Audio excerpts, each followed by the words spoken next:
J'ai dépensé 200 000 € pour soigner le cancer de mon frère. À la lecture du testament, mon père lui a donné ma part. Mon frère a ri, parlant de justice. J'ai dit ok, mais j'ai d'abord passé un appel. Et je l'ai mis sur haut-parleur. Ton frère va recevoir ta part du fonds en fiducie, annonça mon père, la voix froide et neutre. Tu as toujours été en bonne santé. Tu n'en as pas besoin. J'étais assise là, dans le bureau de l'avocat, mes mains agrippant si fort les accoudoirs du fauteuil en cuir que mes jointures blanchirent. Les mots restèrent suspendus dans l'air, comme une condamnation à mort.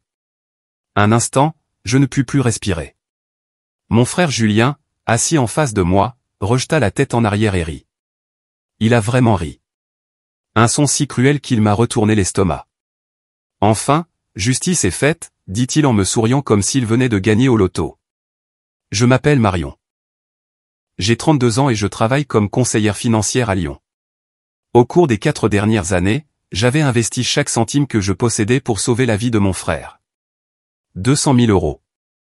Chaque prime, chaque euro épargné, chaque sacrifice que j'avais fait était destiné à ses traitements contre le cancer. J'avais vidé mon épargne, contracté des prêts, fait des heures supplémentaires jusqu'à l'épuisement total. Je l'avais fait parce qu'il était mon frère, parce que la famille était censée compter, parce que je pensais, stupidement, naïvement, que l'amour et le sacrifice signifieraient quelque chose. Mais assise là, dans ce bureau, à le voir rire à mes dépens, j'ai compris que je n'avais été rien de plus qu'un compte en banque bien pratique.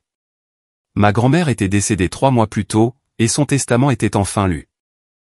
Elle avait créé des fonds en fiducie pour Julien et moi des années auparavant, des parts égales censées nous assurer une sécurité. Je n'avais jamais touché à ma part, je n'y avais même pas pensé pendant la maladie de Julien. L'argent que j'ai dépensé pour ces traitements venait de ma propre poche, de ma propre sueur et de mes larmes. Mais apparemment, cela ne signifiait rien. Le fonds en fiducie aidera Julien à reconstruire sa vie après tout ce qu'il a traversé, ajouta ma mère d'un ton doux, comme si elle expliquait quelque chose à une enfant. Tu comprends, n'est-ce pas, Marion? Tu as eu tellement de chance. Tu n'as pas eu à souffrir comme lui. Je l'ai regardée, cette femme qui m'avait élevé, et j'ai vu une étrangère. Mon père était assis à côté d'elle, hochant la tête comme si tout cela était parfaitement logique. Aucun d'eux ne semblait se souvenir des nuits blanches que j'avais passées à chercher des options de traitement, des appels que j'avais passés pour supplier des échéanciers de paiement, des repas que j'avais sautés pour pouvoir envoyer de l'argent pour la prochaine séance de chimiothérapie de Julien. J'ai dépensé 200 000 € pour ces traitements, dis-je doucement, ma voix stable malgré la rage qui montait en moi. Tout ce que j'avais a servi à le maintenir en vie. Et nous t'en sommes reconnaissants, dit mon père, agitant la main avec dédain. Mais c'est du passé maintenant.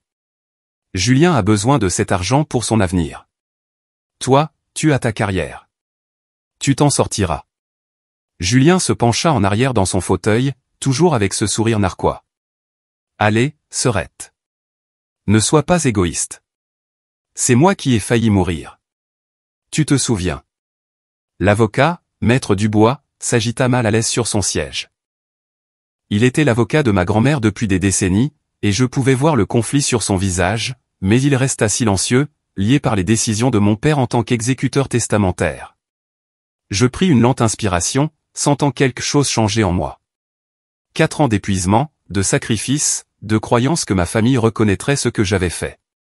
Tout cela se cristallisa en une seule clarté brûlante. Il n'allait pas changer d'avis. Il n'allait pas soudainement voir à quel point tout cela était injuste.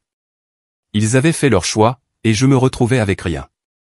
D'accord, dis-je, ma voix étonnamment calme.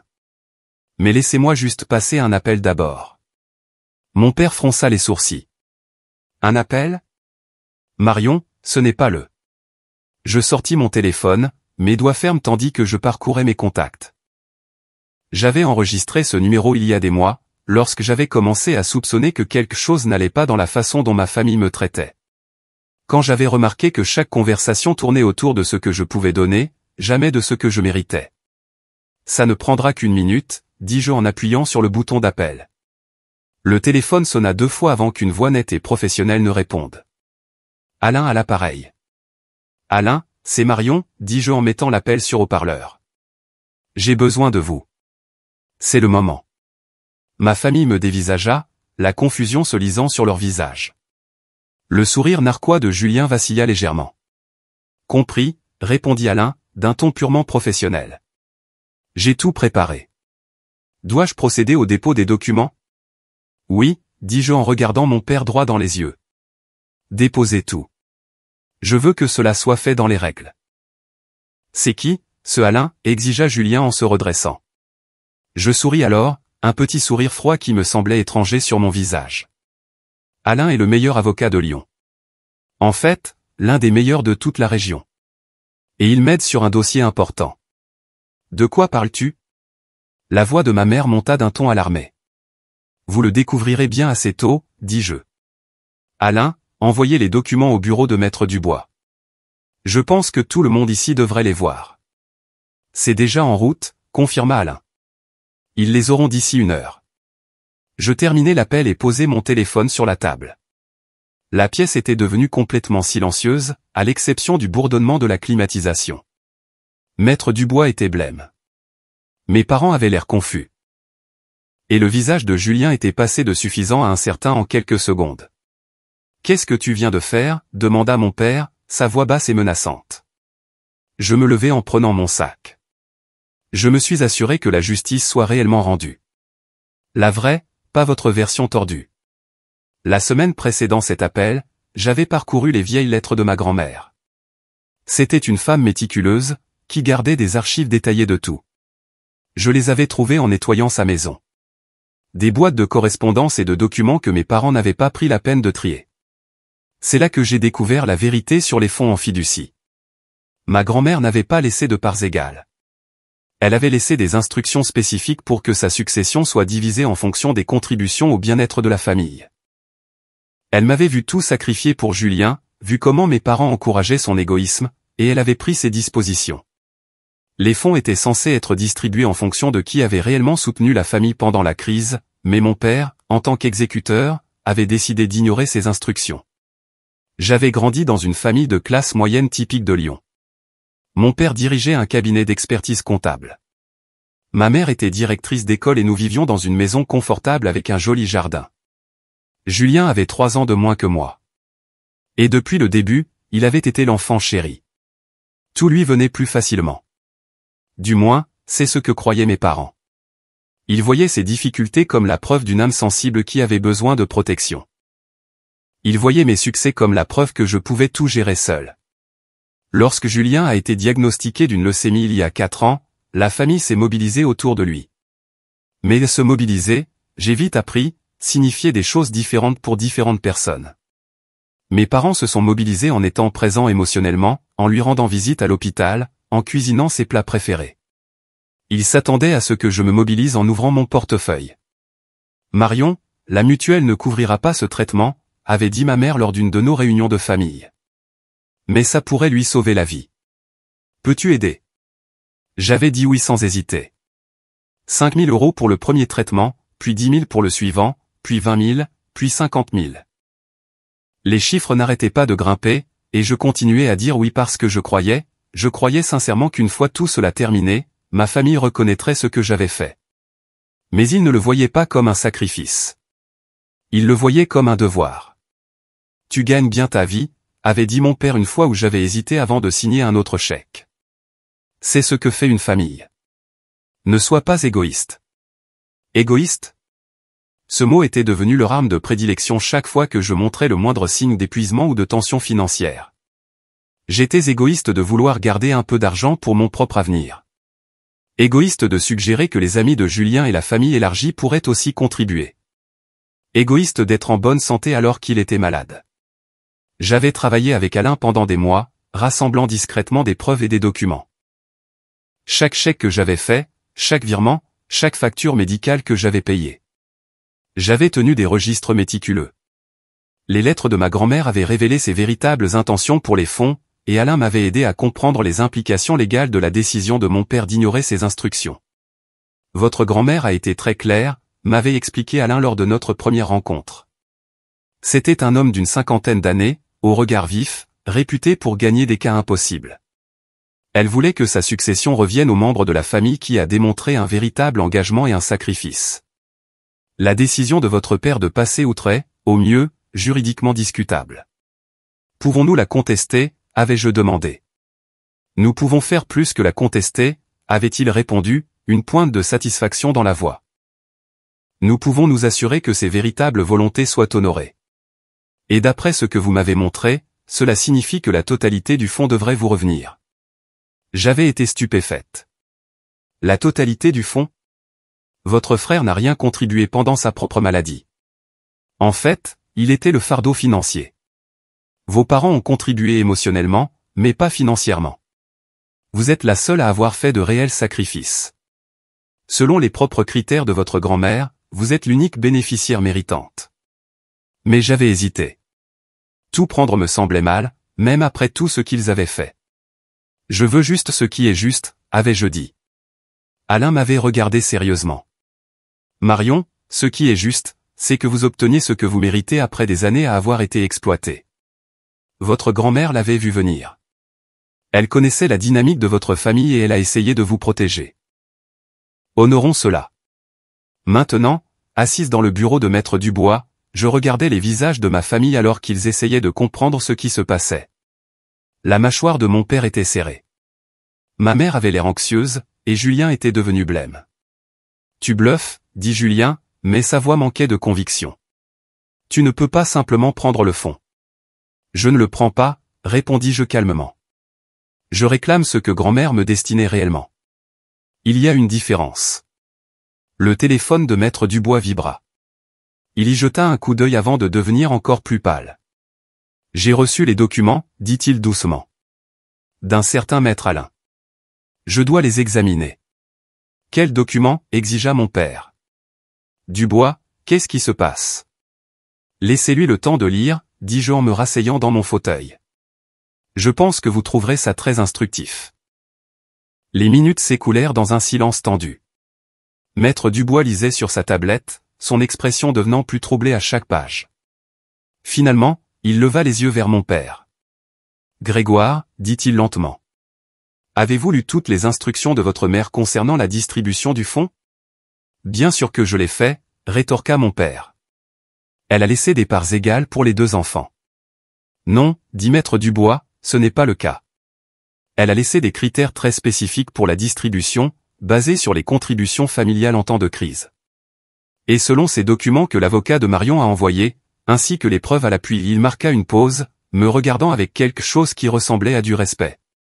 Votre fille a un dossier très solide pour prouver qu'elle est la seule à avoir rempli ces critères. Julien bondit sur ses pieds. C'est insensé.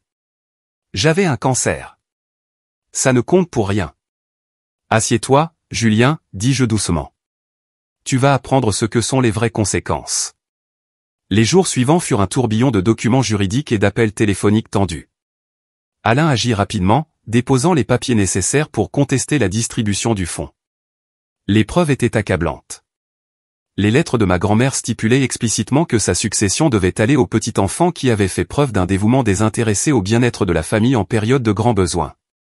J'avais trouvé une lettre en particulier qui avait tout clarifié. Elle l'avait écrite 6 mois avant de mourir, sachant que son temps était compté. J'ai vu Marion vider ses économies pour sauver son frère, avait-elle écrit de sa main soignée. Je l'ai vu sacrifier son propre avenir sans hésitation, tandis que Julien l'accepte comme son dû et que ses parents encouragent son sentiment que tout lui est permis. Ce n'est pas la famille que j'ai appris à Grégoire à créer. Si ma succession doit signifier quelque chose, elle doit aller à l'enfant qui comprend ce que la famille signifie vraiment. Pas une obligation, mais un amour et un sacrifice authentiques. Mon père n'avait soit pas lu cette lettre, soit choisi de l'ignorer. Quoi qu'il en soit, c'était le fondement de mon dossier. Mes parents essayèrent tout pour me faire reculer. Ma mère appela en pleurant, me suppliant de penser à la famille. Je pense à la famille, avais-je répondu. Je pense à la famille que j'ai soutenue pendant 4 ans pendant que tout le monde trouvait des excuses. Mon père essaya la colère. Tu détruis cette famille pour de l'argent. Non, papa, avais-je dit calmement. Tu as détruit cette famille quand tu as décidé que mon sacrifice ne valait rien. Je m'assure juste que les souhaits de grand-mère soient respectés. Julien essaya la culpabilité. J'ai failli mourir, Marion. Comment peux-tu me faire ça? Je t'ai sauvé la vie, avais-je répondu. Chaque traitement, chaque médicament, chaque facture d'hôpital, c'était moi. Et au lieu de gratitude, on s'est moqué de moi. Alors oui, Julien, je peux te faire ça. La vérité, c'est que je me préparais à ce moment depuis plus longtemps qu'il ne le pensait. Cela avait commencé modestement, environ 2 ans après le début du traitement de Julien. Je lui avais demandé une fois, lors d'une visite, s'il pensait à la façon dont il me rembourserait un jour. Il avait ri, ce même rire cruel que j'entendrai plus tard dans le bureau de l'avocat. Te rembourser? Marion, tu es ma sœur. On n'est pas remboursé pour avoir fait son devoir. Devoir? Le mot m'avait piqué, mais je l'avais mis de côté, me disant qu'il était malade et stressé. Mais les commentaires continuaient. Ma mère suggérant que je prenne un travail supplémentaire pour couvrir un autre traitement. Mon père mentionnant nonchalamment que je devrais reporter l'achat d'une maison parce que les besoins de Julien étaient plus immédiats. Chaque conversation renforçait le même message, ma vie, mes rêves, mon avenir, rien de tout cela n'importait autant que le confort de Julien. Le point de rupture était survenu il y a 8 mois, après le dernier traitement de Julien. Il fut déclaré guéri du cancer et la famille organisa un dîner de célébration. Tout le monde était si heureux, si soulagé. J'étais arrivé, épuisé d'avoir travaillé en double pour payer les dernières factures médicales, et ma mère m'avait prise à part. Maintenant que Julien va mieux, tu peux te reconcentrer sur ta propre vie, avait-elle dit en me tapotant la main. Peut-être trouver un homme bien. Te poser. Tu as mis ta vie entre parenthèses assez longtemps. Je l'avais fixée, attendant la reconnaissance qui n'est jamais venue. Attendant qu'elle reconnaisse ce que j'avais sacrifié, ce à quoi j'avais renoncé. Mais elle s'était contentée de sourire et était retournée célébrer la guérison de Julien. Ce soir-là, j'étais rentré chez moi et j'avais appelé tous les avocats de Lyon jusqu'à ce que je trouve Alain. J'ai besoin de quelqu'un de spécialisé en droit des successions et en litiges familiaux, lui avais-je dit. Et j'ai besoin de quelqu'un qui ne reculera pas quand ma famille essaiera de le manipuler. Alain avait écouté mon histoire et accepté de prendre mon cas. Commencez à tout documenter, m'avait-il conseillé. Chaque conversation, chaque demande d'argent, chaque dénigrement de vos contributions. Et trouvez les papiers de votre grand-mère. Si son testament dit ce que vous pensez, nous avons un dossier solide. Maintenant, 3 semaines après cet appel initial dans le bureau de Maître Dubois, Alain appela avec des nouvelles. Le juge a tout examiné, dit-il. Les intentions de votre grand-mère sont claires, et la décision de votre père de les ignorer était juridiquement infondée. Le tribunal statue en votre faveur. Je m'enfonçais dans mon fauteuil, y croyant à peine. La totalité du fonds? La totalité du fonds, confirma Alain. 2 millions d'euros, Marion. C'est à vous. Et il y a autre chose. Le juge a été particulièrement touché par les lettres de votre grand-mère et vos documents de soutien financier. Il ordonne également à vos parents de vous rembourser les 50 000 euros qu'ils vous ont empruntés l'année dernière pour leurs vacances. Le prêt qu'ils prétendaient avoir oublié. J'avais oublié que j'avais même mentionné cela à Alain. Cela avait semblé si insignifiant comparé aux 200 000 euros que j'avais dépensés pour Julien. Quand cela sera-t-il définitif? Demandai-je. Dans 2 semaines. Ils peuvent faire appel. Mais vu les preuves, tout appel serait futile. Commencez à planifier ce que vous ferez de votre héritage. Après avoir raccroché, je suis resté assise dans mon appartement, regardant les meubles rares et les murs nus. J'avais vécu ainsi pendant 4 ans, chaque euro supplémentaire allant aux soins de Julien. Mes amis avaient emménagé dans de belles maisons, fondé des familles, construit des vies. J'avais tout mis en attente. Plus maintenant. J'ai appelé mes parents ce soir-là. Mon père a répondu, la voix tendue par une colère à peine contenue. Je suppose que tu appelles pour jubiler, dit-il. Non, répondis-je. J'appelle pour te dire que c'était votre choix. Vous auriez pu reconnaître ce que j'ai fait. Vous auriez pu montrer de la gratitude ou au moins un respect élémentaire. Au lieu de ça, vous avez ri de moi et essayé de prendre le peu que grand-mère m'avait laissé. Alors oui, je me suis battu. Et oui, j'ai gagné. Cela va détruire notre relation, dit ma mère en arrière-plan, la voix brisée.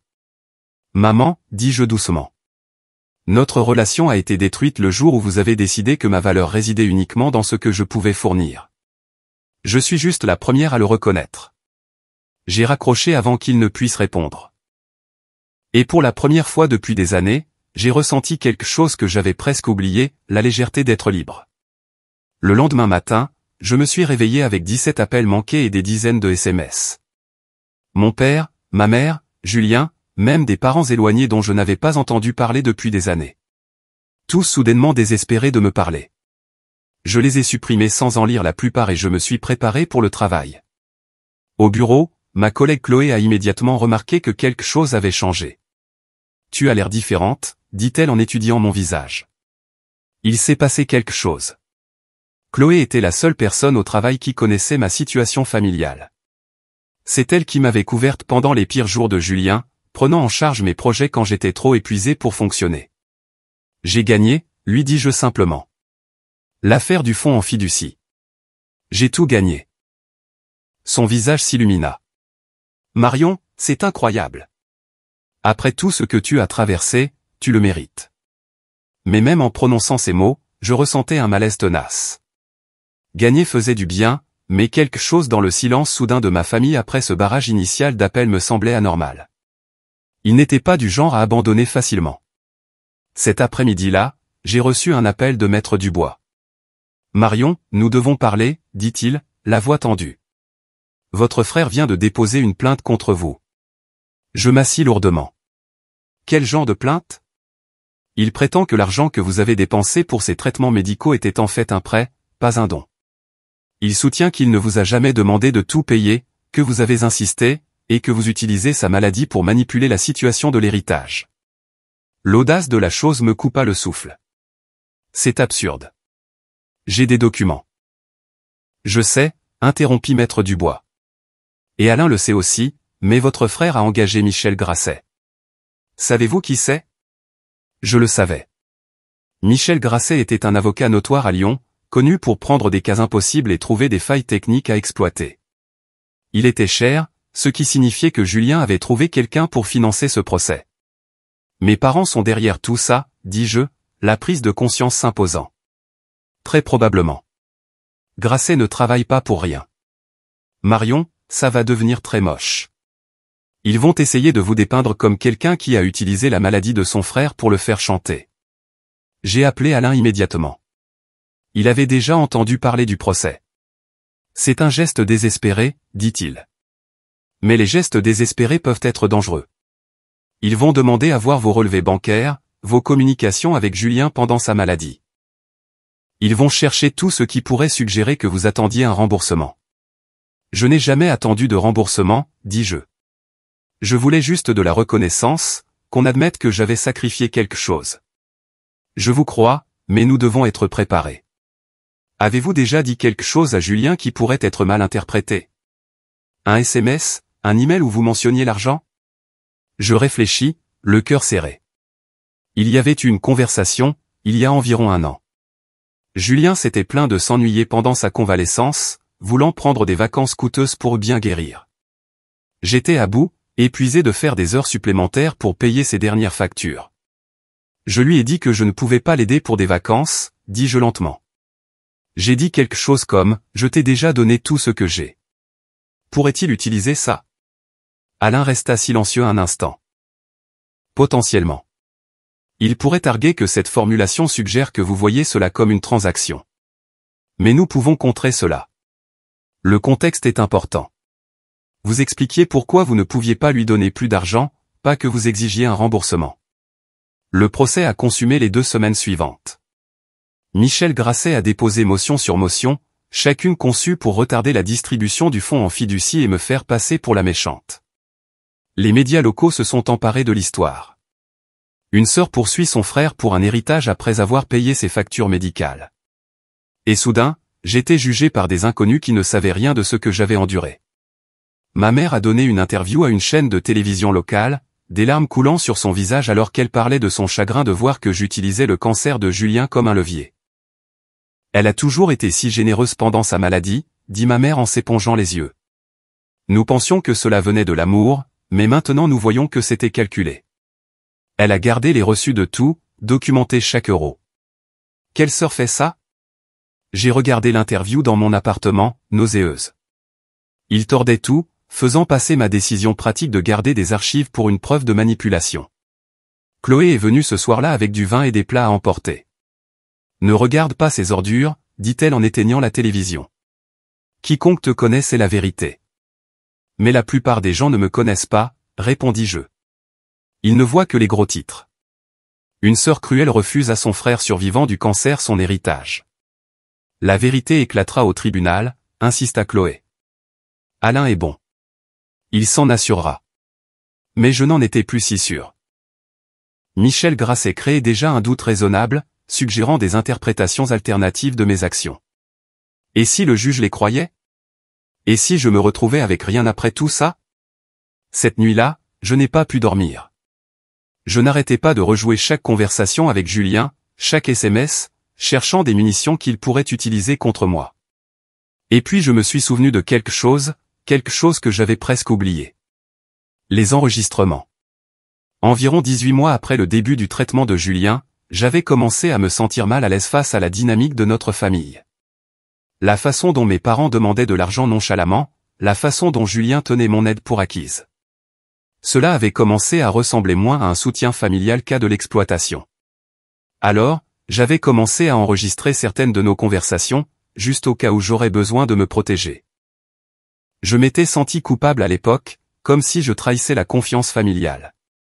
Mais maintenant, en fouillant dans mes vieux fichiers, je les ai retrouvés. Des heures d'enregistrement de dîners de famille, d'appels téléphoniques, de réunions sur les soins de Julien. Et dans ces enregistrements, il y avait la vérité.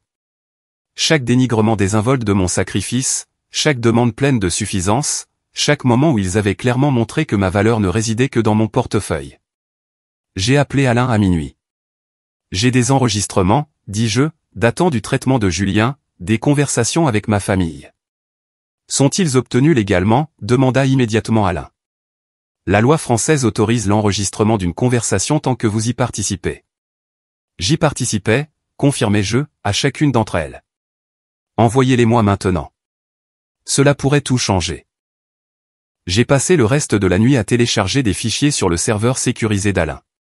Pendant que chaque enregistrement était transféré, j'écoutais des bribes, la voix de ma mère disant « Le salaire de Marion est plus élevé.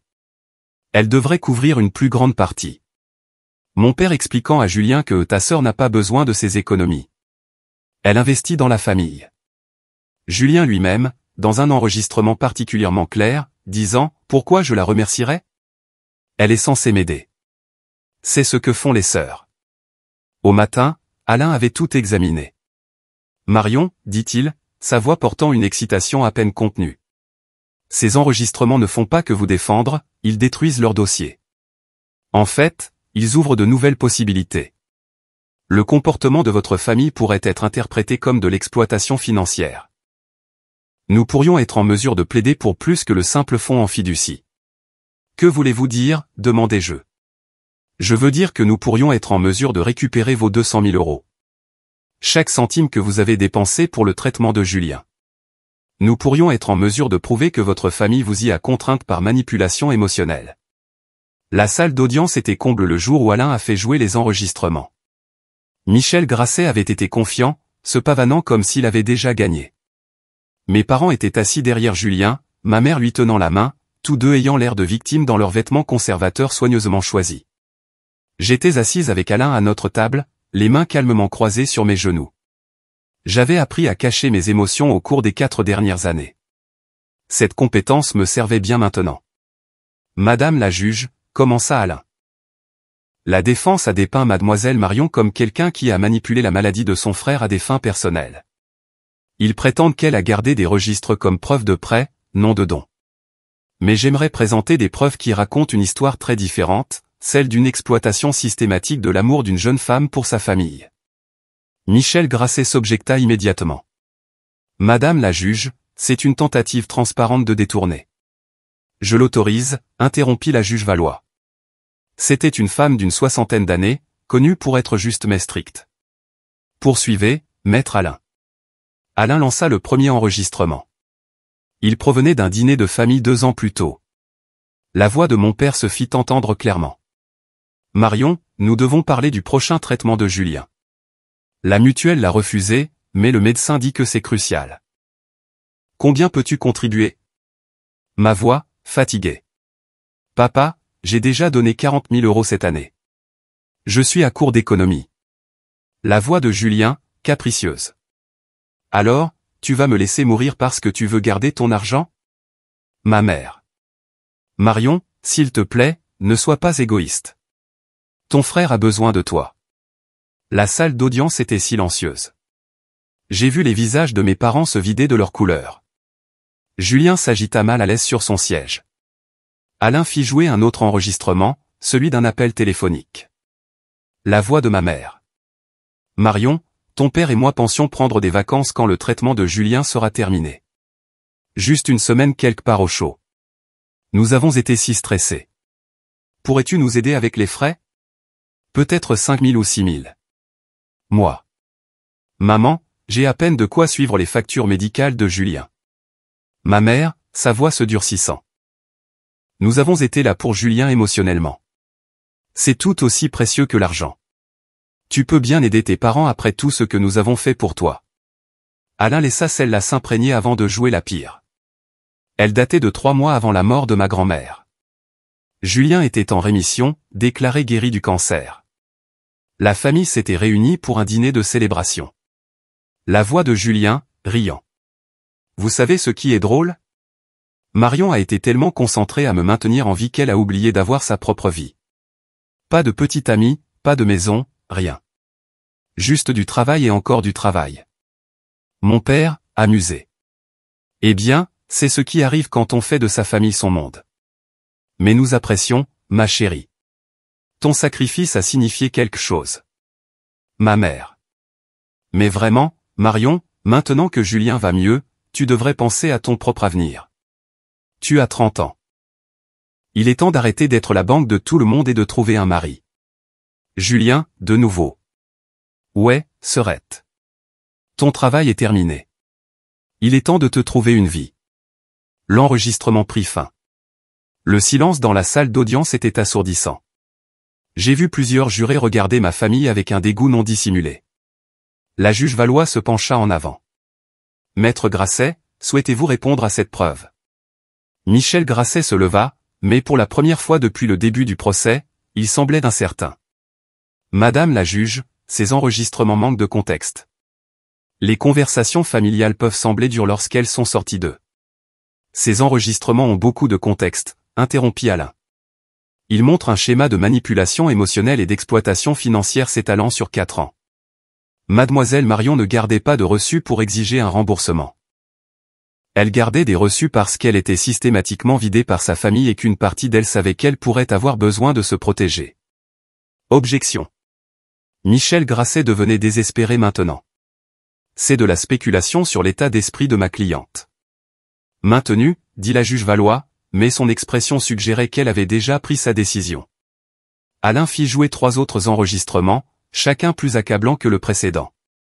L'enregistrement final datait de la veille de la lecture du testament de ma grand-mère.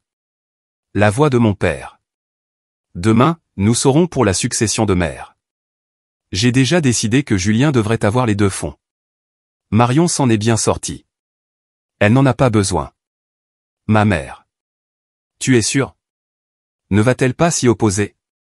Mon père. Si elle le fait, nous lui rappellerons la loyauté familiale. Après tout, elle détesterait que les gens sachent qu'elle a tenu les comptes de chaque euro qu'elle a dépensé pour son frère. Ça la fait paraître mesquine. L'enregistrement s'arrêta. La salle d'audience éclata en murmures. La juge Valois frappa son marteau. Silence! Cria-t-elle. Maître Grasset, votre client souhaite-t-il poursuivre son action en justice? J'ai regardé Julien se pencher vers Michel Grasset, chuchotant frénétiquement. Le visage de Grasset était sombre alors qu'il écoutait. Finalement, il se leva. Madame la juge. À la lumière de ces nouvelles preuves, mon client souhaite retirer sa plainte. Motion accordée, dit la juge Valois. Elle se tourna pour regarder directement ma famille. Cependant, je suis troublé par ce que j'ai entendu aujourd'hui. Ces enregistrements suggèrent un abus de faiblesse et une coercition financière. J'ordonne une enquête complète sur le traitement de mademoiselle Marion par sa famille au cours des 4 dernières années. Mon père bondit sur ses pieds. Madame la juge, ce n'est pas nécessaire. Asseyez-vous, monsieur Grégoire, dit sèchement la juge Valois. Vous vous êtes déjà montré peu fiable en tant qu'exécuteur testamentaire de votre mère. L'enquête déterminera si des poursuites pénales sont justifiées. De plus, j'accorde à mademoiselle Marion son héritage complet comme prévu initialement, ainsi que les frais de justice et d'avocat à la charge des plaignants. Michel Grasset tenta une dernière fois. Madame la juge, mes clients n'ont pas les ressources pour. Alors ils auraient dû y penser avant d'intenter un procès futile, claqua la juge Valois. La séance est levée. Alors que les gens sortaient de la salle d'audience, je suis resté parfaitement immobile. J'avais gagné. Pas seulement l'héritage, mais la justification. La vérité était sortie, enregistrée et indéniable. Ma mère a essayé de m'approcher dans le couloir, mais Alain s'est interposé. Je ne recommanderai pas de contact pour le moment, dit-il fermement. Pas tant que l'enquête est en cours. Le visage de ma mère se décomposa. Marion, s'il te plaît. Nous sommes toujours une famille. Je la regardais. Cette femme qui m'avait élevé mais ne m'avait jamais vraiment vu. Non, dis-je doucement. Nous ne le sommes pas. Une famille n'exploite pas ses membres. Une famille ne se moque pas des sacrifices des autres. Vous avez fait votre choix quand vous avez ri de moi dans le bureau de l'avocat. Je fais juste le mien maintenant. Julien s'avança, le visage rouge. Espèce de garce rancunière. Tu as tout prévu. Tu nous as enregistrés délibérément. Je me suis protégé, corrigé-je. Parce que quelque part au fond de moi, je savais que vous finiriez par montrer votre vrai visage. Je ne réalisais juste pas à quel point ce visage serait laid. Mon père se tenait à l'écart des autres, son visage un masque de rage à peine contenu. Ce n'est pas fini, dit-il. L'enquête ne trouvera rien. Tu verras. Alain sourit froidement. En fait, monsieur Grégoire, sur la base de ces enregistrements, je dirais que l'enquête trouvera beaucoup de choses.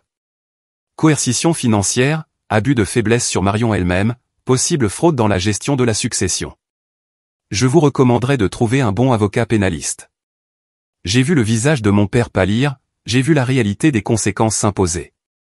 Pendant des années, ils avaient agi sans rendre de compte, certains que je continuerais à sacrifier, à donner, à encourager leurs sentiments que tout leur était dû. Plus maintenant. L'enquête avança plus vite que prévu. En 2 semaines, les enquêteurs financiers de l'État avaient épluché 4 ans de dossiers. Ce qu'ils ont trouvé brossait un tableau encore plus sombre que ce que les enregistrements suggéraient. Mes parents avaient menti sur leur situation financière. Ils n'étaient pas en difficulté pour aider Julien. Ils avaient d'importantes économies qu'ils n'avaient jamais touchées. Au lieu de cela, ils m'avaient manipulé pour couvrir des coûts qu'ils auraient pu facilement payer eux-mêmes. Les vacances qu'ils m'avaient demandé de financer? Ils en avaient pris 3 autres l'année précédente, toutes payées sur leur compte de retraite.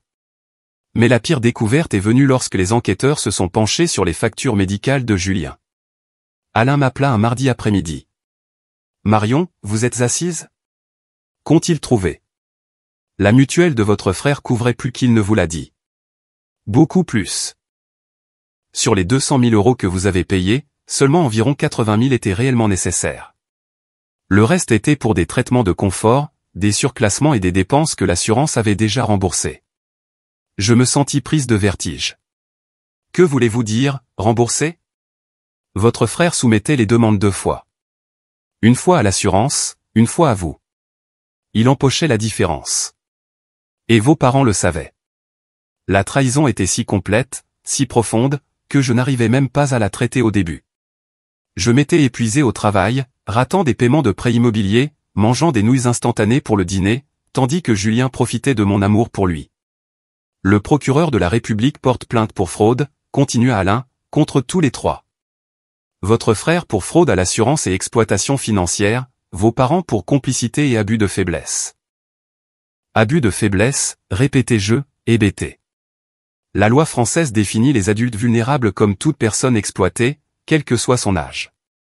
La nature systématique de ce qu'ils vous ont fait correspond aux critères. Marion, il pourrait encourir de lourdes peines de prison. J'aurais dû ressentir un triomphe. Au lieu de cela, je me sentais vide. C'était ma famille. Les gens qui m'avaient élevé, que j'avais aimé inconditionnellement, et ils avaient systématiquement détruit cet amour pour de l'argent dont ils n'avaient même pas besoin. Chloé m'a convaincu de prendre une semaine de congé. Je l'ai passé dans un chalet dans les Alpes, loin des téléphones et des gens. J'avais besoin de réfléchir, de digérer tout ce qui s'était passé. Le 3e jour, j'ai reçu une lettre. Elle avait été transférée de mon appartement. L'adresse de l'expéditeur provenait d'une prison. Quelqu'un avait déjà été arrêté en attendant son procès. C'était de Julien. J'ai failli la jeter sans la lire, mais quelque chose m'a poussé à l'ouvrir. La lettre était courte, écrite de l'écriture familière de Julien. Marion, je sais que tu ne me croiras pas, mais je suis désolé. Pas désolé de m'être fait prendre. Je suis désolé de l'avoir fait. Tu veux savoir le pire? Je n'avais même pas besoin de la plupart de cet argent. Je le voulais. Je voulais que tu me prouves que tu m'aimais plus que ton propre confort. Et quand tu continuais à donner, à te sacrifier, je te méprisais pour ça. Je te méprisais d'être meilleur que moi, de me montrer exactement quel genre de personne j'étais devenue. Papa et maman m'ont appris que la famille existe pour me servir. Toi, tu m'as montré ce que la famille pouvait vraiment être, et je t'ai détesté pour ça. Je n'attends pas de pardon. Je ne le mérite pas. Mais je voulais que tu saches que quelque part dans les décombres de ce que je suis devenu, je savais que tu étais la seule personne authentique parmi nous. J'ai lu la lettre 3 fois, puis je l'ai brûlée dans la cheminée du chalet. Ces mots ne changeaient rien. Ils n'annulaient pas l'exploitation, ne restauraient pas les années que j'avais perdues, mais ils m'ont donné quelque chose que je n'attendais pas. La clarté. Ma famille ne m'avait pas seulement pris mon argent. Ils m'avaient pris ma capacité à faire confiance, à croire en la bonté des gens qui auraient dû m'aimer le plus. Mais ils n'avaient pas pris ma force. Celle-là, je l'avais construite moi-même. Une garde épuisante à la fois, un sacrifice à la fois, un moment de me relever quand ils avaient essayé de me maintenir à terre. Quand je suis revenu à Lyon, il y avait un message de l'avocat de ma grand-mère, Maître Dubois. Marion, il y a autre chose dans la succession de votre grand-mère que vous devriez savoir. Pouvez-vous venir à mon bureau? Je l'ai rencontré le lendemain. Il semblait plus âgé que dans mon souvenir, usé par les révélations sur ma famille. Votre grand-mère vous a laissé quelque chose au-delà du fonds en fiducie, dit-il en faisant glisser un document sur son bureau. Une lettre à vous remettre uniquement après que la distribution soit finalisée. Je l'ouvris avec des mains tremblantes. L'écriture de ma grand-mère remplissait la page. Ma très chère Marion, si tu lis ceci, c'est que tu t'es battue pour ce que tu méritais. Je suis fier de toi. Je t'ai vu tout sacrifier pour un frère qui ne l'a jamais apprécié, pour des parents qui te voyaient comme une ressource plutôt qu'une fille. Je voulais te protéger, mais je voulais aussi que tu trouves ta propre force. Le fonds en fiducie t'appartient de droit, mais plus important encore, de par ton caractère. Utilise-le non seulement pour reconstruire ce que tu as perdu, mais pour construire quelque chose de nouveau, quelque chose qu'ils ne pourront jamais toucher. Et souviens-toi, la meilleure des vengeances est une vie bien vécue. Je t'aime, grand-mère. Je suis restée assise dans le bureau de Maître Dubois et j'ai pleuré, non de tristesse, mais de soulagement. Quelqu'un m'avait vu. Quelqu'un avait compris. Le procureur a proposé un plaidé coupable à ma famille, rendre l'argent frauduleux, effectuer une peine de sursis avec mise à l'épreuve, et admettre publiquement leur culpabilité. Mon père a d'abord refusé, insistant pour contester les accusations. Mais lorsque les preuves contre eux sont devenues publiques, lorsque les voisins et les collègues se sont détournés avec dégoût, il a accepté l'accord.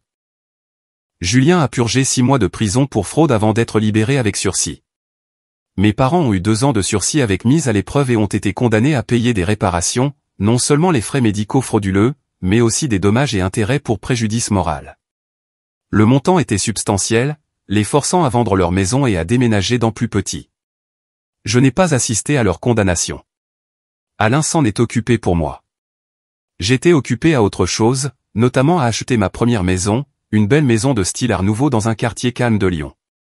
Le fonds en fiducie m'avait donné une sécurité financière que je n'avais jamais imaginée. Mais plus que ça, il m'a donné la liberté de reconstruire ma vie selon mes propres termes. Chloé m'a aidé à emménager avec quelques autres amis du travail. Nous avons commandé des pizzas, bu du vin bon marché et baptisé chaque pièce avec des rires. Alors que je me tenais sur ma nouvelle terrasse, regardant le coucher de soleil peindre le ciel de nuances d'orange et d'or, j'ai ressenti quelque chose que je n'avais pas ressenti depuis des années. La paix. Mon téléphone a sonné. Numéro inconnu. J'ai failli ne pas répondre, mais quelque chose m'a poussé à décrocher. Marion? C'était la voix de ma mère, faible et brisée. S'il te plaît, pouvons-nous parler? Nous avons fait des erreurs. Des erreurs terribles. Mais nous sommes toujours tes parents. Est-ce que ça ne compte pas? J'ai regardé ma nouvelle maison, Chloé qui riait avec des amis dans le salon, la vie que j'avais construite sur les cendres de la trahison de ma famille. Vous êtes mes parents, dis-je doucement. Mais être un parent, c'est plus que de la biologie. C'est voir son enfant comme une personne, pas une ressource. Vous n'avez jamais appris cela. J'espère qu'un jour vous le ferez, pour votre propre bien. Mais ce ne sera pas avec moi. Au revoir. J'ai raccroché et bloqué le numéro. Puis je suis rentré à l'intérieur, vers ma famille choisie, vers les gens qui me voyaient pour qui j'étais, pas pour ce que je pouvais donner. Le passé était enfin vraiment derrière moi. 6 mois après le procès, j'étais assise dans un café en train d'examiner des rapports financiers quand je l'ai vue, ma mère, faisant la queue, l'air plus petite, en quelque sorte. Elle ne m'avait pas encore remarqué, et un instant, j'ai envisagé de partir. Mais quelque chose m'a retenu sur mon siège. Elle a commandé son café et s'est retournée. Nos regards se sont croisés. Son visage a traversé une série d'émotions, choc, espoir, peur. Elle s'est approchée de ma table avec hésitation. « Marion, dit-elle, sa voix à peine un murmure. Je ne m'attendais pas à te voir ici. Je viens ici tous les mardis, répondis-je d'un ton neutre. Depuis 3 mois. Elle a compris l'implication. C'était mon espace maintenant, et elle était l'intruse. Puis-je m'asseoir? J'ai désigné la chaise vide. Elle s'est assise avec précaution, serrant sa tasse de café comme une bouée de sauvetage. Tu as l'air bien, dit-elle. Je vais bien. Le silence s'étira entre nous, lourd de tout ce qui n'avait pas été dit. Finalement, elle reprit la parole. Ton père et moi avons perdu la maison le mois dernier. Nous louons un petit appartement à Villeurbanne maintenant. Julien vit avec nous. Il n'arrive pas à trouver un travail avec son casier judiciaire. J'ai siroté mon café et n'ai rien dit. Je sais que tu ne veux pas entendre ça, a-t-elle poursuivi, la voix tremblante. Mais nous avons des difficultés. Les paiements de dédommagement, les frais de justice, les frais de probation de Julien. Nous arrivons à peine à payer le loyer. Et tu me dis ça parce que... Elle baissa les yeux sur ses mains, point parce que j'espérais. Je pensais qu'avec le temps, tu serais peut-être prête à aider. Juste un peu. Nous sommes une famille, après tout. L'audace de la chose m'aurait fait rire si ce n'était pas si pathétique. La voilà, après tout ça, pensant encore qu'elle pouvait puiser dans mes ressources, croyant encore que le mot famille avait un pouvoir magique sur moi. Tu sais ce que j'ai fait hier, demandai-je calmement. J'ai fait un don de 50 000 € à une association de recherche contre le cancer au nom de ma grand-mère. Pas de Julien. Il ne mérite pas cet honneur. Mais grand-mère, elle, comprenait ce que le sacrifice signifiait. Le visage de ma mère se décomposa. 50 000 €? Marion, nous sommes sur le point d'être expulsés et tu donnes. Je donne mon argent, l'interrompis-je. Mon héritage. Mon choix. De la même manière que c'était votre choix de me voler pendant des années. De la même manière que c'était votre choix de vous moquer de mes sacrifices et d'essayer de prendre le peu que grand-mère m'avait laissé. Nous avons fait des erreurs, murmura-t-elle. Mais nous payons pour elles. Combien de temps vas-tu nous punir? J'ai posé mon café et les regardé droit dans les yeux. Je ne te punis pas, maman. Je ne te sauve pas, c'est tout. Il y a une différence. Vous m'avez appris que les actions ont des conséquences. Je vous laisse simplement vivre ces conséquences sans interférence. Alors tu vas nous regarder tout perdre? Vous avez tout perdu le jour où vous avez décidé que je valais moins que Julien, répondis-je. Je refuse simplement de prétendre le contraire. Elle se leva brusquement, sa chaise raclant le sol. Tu es devenue cruelle, Marion. Dure. Ce n'est pas la fille que j'ai élevée. Non, convins-je. La fille que vous avez élevée vous aurait déjà fait un chèque. Elle aurait sacrifié sa propre stabilité pour régler vos problèmes. Elle aurait cru que la famille signifiait une autodestruction sans fin pour des gens qui ne l'apprécieraient jamais. Je ne suis plus cette fille-là. Et c'est vous qui l'avez tuée. Elle est partie sans un autre mot, et je suis retourné à mes rapports financiers. Mes mains étaient stables, mon rythme cardiaque normal. Il n'y avait pas de culpabilité, pas de remise en question, juste la satisfaction tranquille de limites enfin fermement en place. Ce soir-là, j'ai dîné avec Chloé et son fiancé, Étienne, dans un nouveau restaurant du centre-ville. Ils organisaient leur mariage et Chloé voulait mon avis sur les lieux. Et le domaine de la Barolière, suggéra-t-elle, me montrant des photos sur son téléphone. C'est magnifique, et ils ont ce jardin superbe pour les cérémonies en plein air.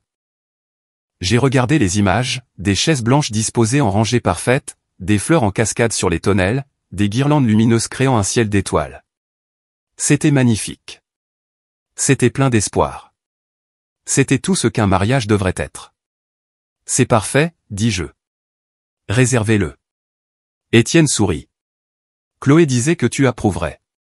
Elle en parle depuis des semaines, mais elle voulait ta bénédiction d'abord. Pourquoi ma bénédiction, demandai-je, vraiment curieuse. Chloé tendit la main par-dessus la table et me serra la mienne. Parce que tu es ma famille, Marion. La vraie. Celle qui est là. Et je voulais que tu fasses partie de cette décision. Quelque chose de serré dans ma poitrine se détendit. C'est à ça que ressemblait une famille. Des gens qui appréciaient votre opinion, qui vous incluaient dans leur joie, qui vous voyaient comme essentiel plutôt que superflu. Mon téléphone vibra, un SMS d'un numéro inconnu. S'il te plaît, Marion, Julien est de nouveau malade. Juste un rhume, mais avec ses antécédents médicaux, nous sommes inquiets. Peux-tu au moins appeler pour prendre de ses nouvelles? Je l'ai supprimé sans répondre et j'ai mis mon téléphone en silencieux. Tout va bien, demanda Chloé. Tout va bien, répondis-je. Et je le pensais. Le lendemain, Alain appela avec des nouvelles qui rendirent tout encore meilleur. Le tribunal a approuvé votre demande de récupérer la totalité des 200 000 € que vous avez dépensés pour le traitement de Julien. Avec les intérêts et les dommages, le total s'élève à 247 000 €. Quand est-ce que je les reçois, demandai-je. C'est la partie intéressante, dit Alain, et je pouvais entendre le sourire dans sa voix. Vos parents doivent le payer. Le tribunal saisit leurs revenus jusqu'à ce que ce soit entièrement remboursé. Étant donné leur situation financière actuelle, cela pourrait prendre des décennies. J'ai raccroché et j'ai regardé par la fenêtre de mon bureau la ligne d'horizon de Lyon. La justice, il s'est avéré, n'était pas toujours rapide. Mais quand elle arrivait enfin, elle était complète. 3 mois plus tard, j'ai été invité à prendre la parole lors d'une conférence sur l'éducation financière à Bordeaux. Le sujet était « Se protéger de l'exploitation financière, même par sa famille ». J'ai failli refuser. Parler en public n'était pas mon fort, et parler de la trahison de ma famille semblait encore à vivre parfois. Mais Chloé m'a convaincu. Ton histoire pourrait aider des gens, dit-elle. Des gens qui traversent ce que tu as traversé, qui pensent être seuls. Alors j'y suis allé. La conférence se tenait dans un hôtel du centre-ville et ma session était prévue pour le 2e jour. J'avais préparé une présentation axée sur les aspects pratiques, tenir des registres, comprendre ses droits légaux, reconnaître les signes avant-coureurs d'abus financiers. Ce à quoi je n'étais pas préparé, c'était la foule. La salle était bondée, des gens debout. En montant sur scène, j'ai vu des visages qui reflétaient mes propres luttes passées, l'épuisement, la confusion, le poids de porter les autres qui refusaient de se débrouiller seuls. Je m'appelle Marion, commençai-je. Et pendant 4 ans, j'ai donné 200 000 € à ma famille. Je pensais être une bonne fille, une bonne sœur. Je pensais que le sacrifice était la même chose que l'amour. J'avais tort. J'ai raconté mon histoire, en omettant soigneusement les détails d'identification, mais en gardant la vérité émotionnelle intacte. La salle était silencieuse, à l'exception de quelques reniflements occasionnels et du grattement des stylos sur le papier alors que les gens prenaient des notes. Le plus difficile, dis-je, n'était pas l'argent. C'était d'accepter que les personnes que j'aimais le plus me voyaient comme une ressource, pas une personne. C'était de réaliser que la famille était devenue une arme qu'ils utilisaient contre moi au lieu d'un lien qui nous unissait. Après ma présentation, la file pour les questions s'étendait à travers la salle. Une femme d'une 50aine d'années s'approcha, des larmes coulant sur son visage. « Je subviens aux besoins de mon frère depuis 15 ans, dit-elle. Il n'a jamais gardé un emploi plus de 6 mois. Mon mari veut que je lui coupe les vivres, mais c'est ma famille. Que dois-je faire? Je la regardais, me revoyant des années auparavant. Posez-vous cette question, s'il n'était pas de votre famille, accepteriez-vous ce comportement de quelqu'un d'autre? Si la réponse est non, alors vous avez votre réponse. Être parent ne donne pas à quelqu'un le droit de vous vider jusqu'à la dernière goutte. Un homme âgé suivi. Mes enfants s'attendent à ce que je paie pour tout. Leur prêt immobilier, leur voiture, leurs vacances. Je suis en train d'épuiser mon épargne retraite, mais je suis leur père. N'est-ce pas mon travail de subvenir à leurs besoins? Votre travail était de les élever pour qu'ils deviennent des adultes indépendants, répondis-je doucement. S'ils ne peuvent pas subvenir à leurs propres besoins maintenant, continuer à les assister ne les aide pas. Ça leur nuit. Parfois, la chose la plus aimante que vous puissiez faire est de laisser quelqu'un faire face à ses propres conséquences. Pendant 2 heures, j'ai répondu à des questions, donné des conseils et regardé les gens arriver aux mêmes prises de conscience douloureuses que j'avais atteintes. À la fin, j'étais émotionnellement épuisé, mais étrangement épanoui. Ma souffrance avait maintenant un but. Elle pouvait aider les autres à éviter le même piège. Ce soir-là, alors que je faisais mes bagages pour retourner à Lyon, j'ai reçu un email de Julien. D'une manière ou d'une autre, il avait trouvé mon adresse professionnelle. Marion, j'ai vu ta présentation en ligne. Ils l'ont enregistrée et publiée. Je voulais juste que tu saches. Je l'ai regardé. J'ai entendu ce que tu as dit sur nous, et tu avais raison sur tout. J'ai détruit ta confiance en la famille parce que je n'ai jamais appris ce que la famille signifiait vraiment. Papa et maman sont toujours dans le déni, mais pas moi. J'essaie de devenir meilleur. Pas pour toi. Tu ne me dois rien. Mais pour moi-même, parce que je ne veux pas être la personne qui a brisé sa sœur pour de la menue monnaie. J'espère qu'un jour tu pourras être fier de ce que je deviens. Même si tu ne fais plus jamais partie de ma vie. Je l'ai lu 2 fois, puis je l'ai classé sans répondre. Sa croissance était sa responsabilité, pas ma préoccupation. Peut-être qu'un jour ces mots signifieraient quelque chose, mais pour l'instant, ce n'étaient que des mots de quelqu'un qui avait déjà prouvé de quoi il était capable. La semaine suivante, Chloé s'est mariée.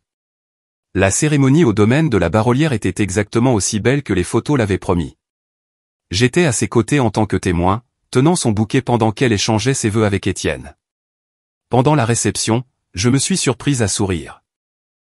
Vraiment sourire. Pas le sourire poli et social que j'avais perfectionné au fil des ans, mais une joie authentique. Chloé et Étienne dansaient, sa robe blanche tourbillonnant alors qu'il la faisait tourner.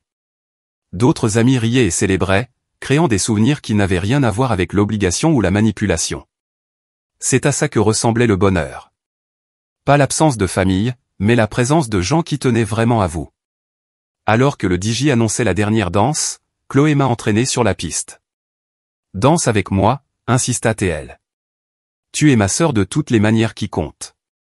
Nous avons dansé ensemble, nous balançant sur une chanson sentimentale sur l'amitié.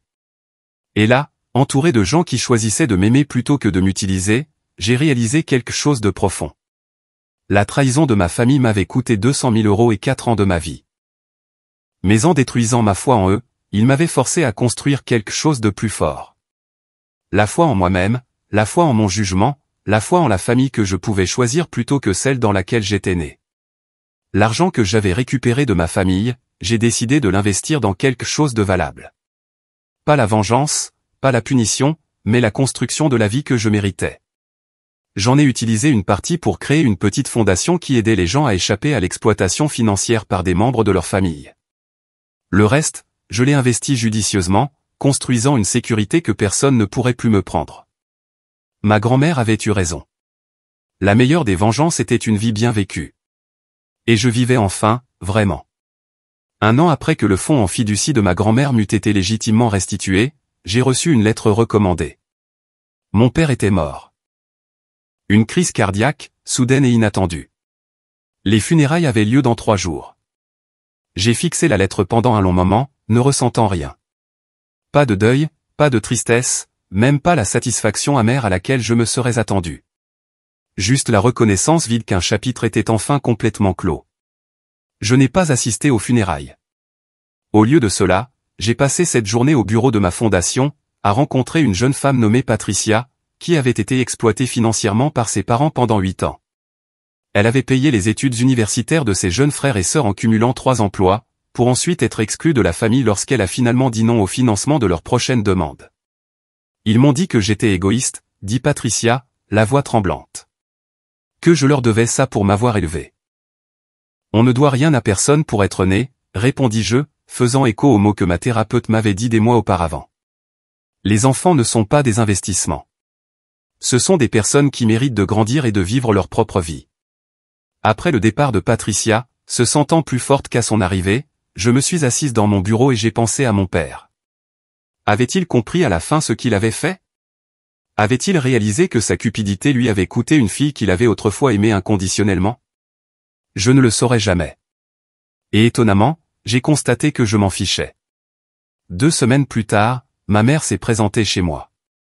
Je l'ai vue à travers la fenêtre, debout sur mon porche, l'air fragile et incertaine. J'ai envisagé de ne pas répondre, mais quelque chose, peut-être le besoin de clore le chapitre, peut-être la curiosité, m'a fait ouvrir la porte. « Ton père est mort », dit-elle. Pas de salutation, pas de politesse. Je sais que tu n'es pas venu à l'enterrement. Non, je ne suis pas venu. Elle a regardé par-dessus mon épaule dans la maison, observant les meubles confortables, les œuvres d'art sur les murs, la vie que j'avais construite. Tu t'en es bien sorti. Oui. Julien a toujours des difficultés. Il n'arrive pas à trouver un travail décent avec son casier. Il postule partout, mais... Maman, l'interrompis-je. Pourquoi es-tu ici? Son visage se crispa légèrement. Parce que je suis seul. Ton père est parti. Julien ne sert à rien. Et je n'y arrive pas toute seule. Parce que malgré tout, je suis toujours ta mère. J'ai regardé cette femme qui m'avait mise au monde, m'avait élevé, puis avait systématiquement détruit ma confiance dans les liens familiaux. Elle était plus petite que dans mon souvenir, usée par des conséquences qu'elle n'avait jamais prévues. Tu veux savoir quelque chose, dis-je doucement. Pendant des années, j'ai rêvé de ce moment, de te voir enfin comprendre ce que tu avais perdu. De te sentir enfin le vide que tu as créé. Mais en me tenant ici maintenant, je ne me sens pas victorieuse. Je me sens juste fatiguée. Alors aide-moi, plaida-t-elle. Si tu es fatigué de te battre, aide-moi. Je t'en supplie. Je t'aide, répondis-je. Je t'aide à ressentir tout le poids de tes choix. Chaque difficulté que tu rencontres, chaque épreuve, ce sont les conséquences que tu as méritées. Et je ne vais pas te priver de ces leçons en venant tout arranger. C'est cruel, Marion. Non, maman. La cruauté, c'était de rire de moi quand on m'a refusé mon héritage. La cruauté, c'était d'empocher l'argent destiné aux soins de Julien. La cruauté, c'était d'apprendre à mon frère que m'exploiter était acceptable. Ce que je fais maintenant, ça s'appelle des limites. Et je suis enfin assez saine d'esprit pour les maintenir. Elle se tourna pour partir, puis s'arrêta. J'espère que tu es heureuse, Marion. J'espère que tout ça en valait la peine. Il ne s'agissait pas de savoir si ça en valait la peine, lui dis-je en reculant. Il s'agissait de survie. Et oui, maman, je suis heureuse. Plus heureuse que je ne l'ai jamais été quand j'essayais de mériter l'amour de gens qui me voyaient comme un distributeur de billets. Elle est partie, et j'ai fermé la porte sur ce chapitre de ma vie pour de bon. Ce soir-là, j'ai retrouvé Chloé et Étienne pour dîner. Leur fils, âgé d'accent grave peine 3 mois, dormait paisiblement dans les bras de Chloé. Il m'avait demandé d'être sa marraine, un rôle que j'avais accepté les larmes aux yeux. « Comment vas-tu » demanda Chloé, voyant quelque chose sur mon visage. « Ma mère est passée aujourd'hui, dis-je. Elle voulait de l'aide, que je règle leurs problèmes. » Et j'ai dit non. Proprement, clairement. Enfin. Étienne leva son verre. Aux limites. À la famille choisie, ajouta Chloé. À une vie bien vécue, terminai-je. Nous avons trinqué, et j'ai senti le dernier morceau de vieille douleur lâcher enfin son emprise sur mon cœur. Ma mère a finalement déménagé dans un logement social, vivant de l'aide sociale et de petits boulots qu'elle pouvait trouver. Julien a épousé quelqu'un d'aussi abîmé que lui, et ensemble ils ont lutté dans la vie, chacun rejetant la faute sur l'autre pour leurs échecs. Aucun d'eux n'a jamais pris la responsabilité de ce qu'il m'avait fait, préférant se présenter comme les victimes de ma cruauté. J'entendais ces nouvelles de parents éloignés de temps en temps, et à chaque fois, je ne ressentais que du soulagement de ne plus faire partie de ce dysfonctionnement. La fondation que j'ai créée a aidé 73 personnes au cours de ces 2 premières années à échapper à l'exploitation financière par des membres de leur famille. Chaque personne qui franchissait nos portes représentait une version de mon ancien moi, quelqu'un qui avait confondu sacrifice et amour, devoir et destruction. Et chaque personne que nous aidions me donnait un sentiment de rédemption pour les années que j'avais perdues. Debout dans mon bureau à la maison, 5 ans après la lecture du testament de ma grand-mère, j'ai regardé la photo sur mon bureau. Chloé, Étienne, leurs enfants, et moi à la plage, riant de quelque chose de stupide et d'insignifiant. C'était ma famille maintenant. Les gens qui célébraient mes succès, soutenaient mes limites, et m'aimaient sans tenir les comptes. Ma vengeance n'avait pas consisté à détruire ma famille. Ils s'en étaient chargés eux-mêmes. Ma vengeance avait été plus simple et bien plus puissante. J'avais construit une vie si épanouissante, si complète, que leur absence était une bénédiction plutôt qu'une perte.